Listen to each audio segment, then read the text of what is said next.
Welcome to NCRP 507, Reading for Week 5. The answer to why both qualitative and quantitative research are important varies with the questions being asked or the hypothesis being tested. I can give an example of this from my experience as a school psychologist. A child study team consisting of a teacher, the parents, and an administrator will give me a referral requesting the assessments of such variables as intelligence, academic performance, adaptive skills, or behavior. I will begin this assessment with a file review of the student's academic and health records, and then interview the parent for a developmental history. Next, I perform a behavioral observation in the classroom during a variety of activities using the referred student and also observing a comparison student. The observation includes time sampling, interval, and event recording.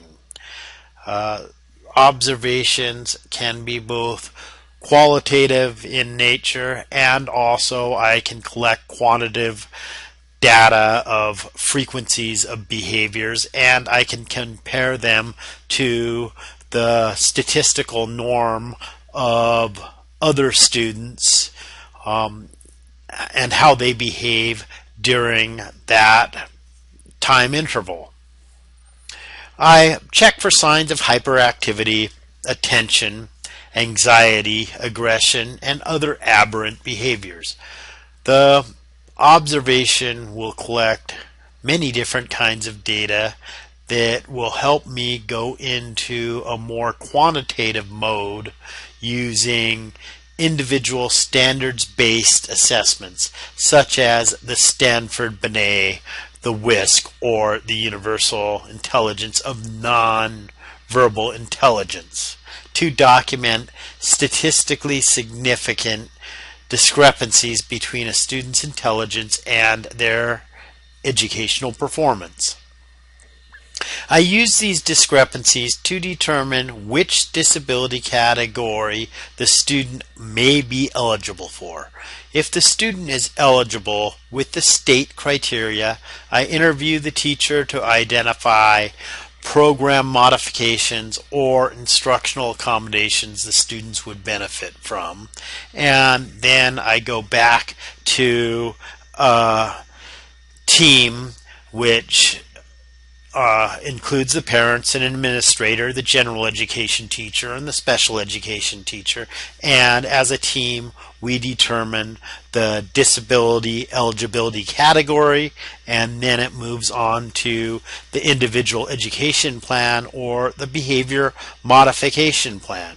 Usually all of the people in the meeting will go with what my recommendation is for the eligibility category.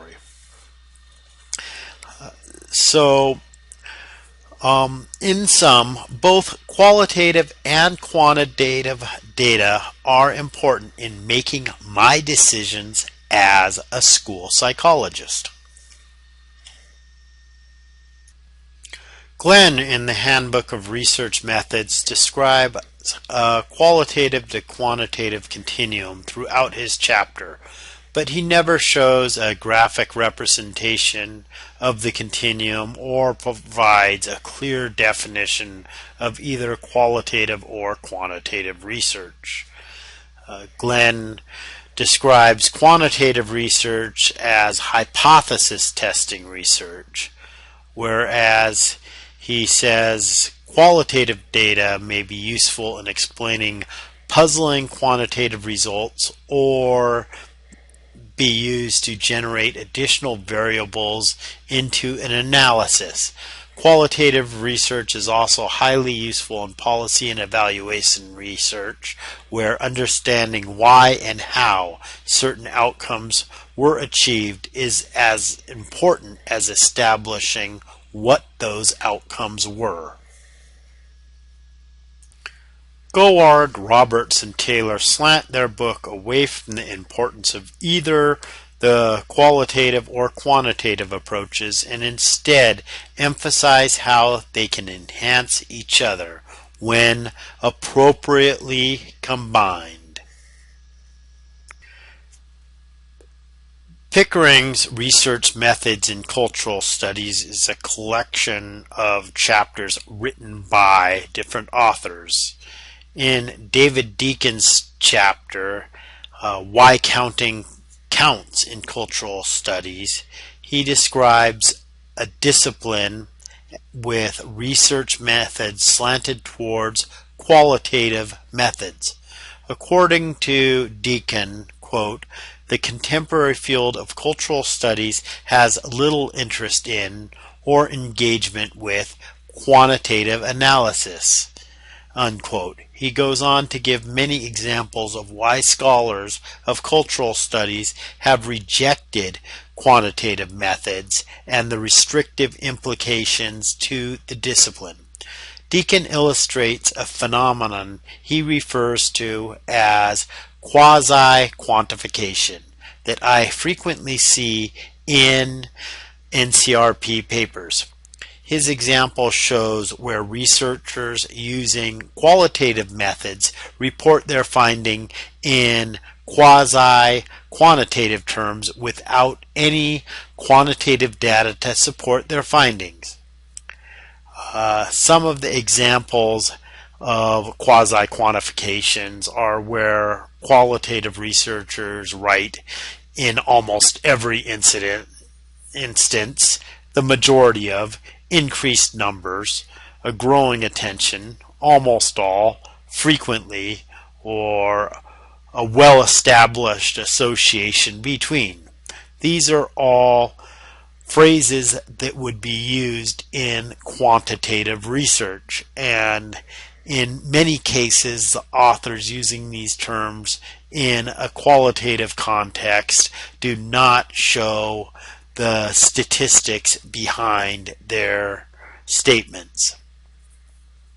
Virginia Nightingale describes why observation matters. She argues that observation matters because, first, it situates the researcher in direct interaction with the research subjects, and second, it provides opportunities for discussion and negotiation between them.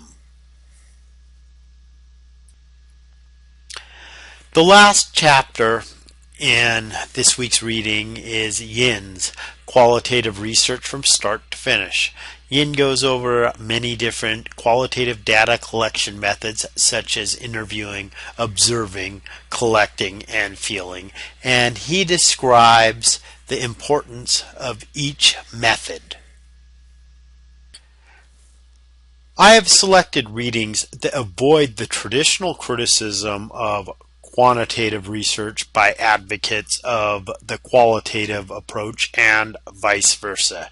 Instead, I selected chapters from books on qualitative methods such as case study research and cultural studies that advocated including quantitative methods. I also provided some chapters on qualitative methods from books with predominantly quantitative methods.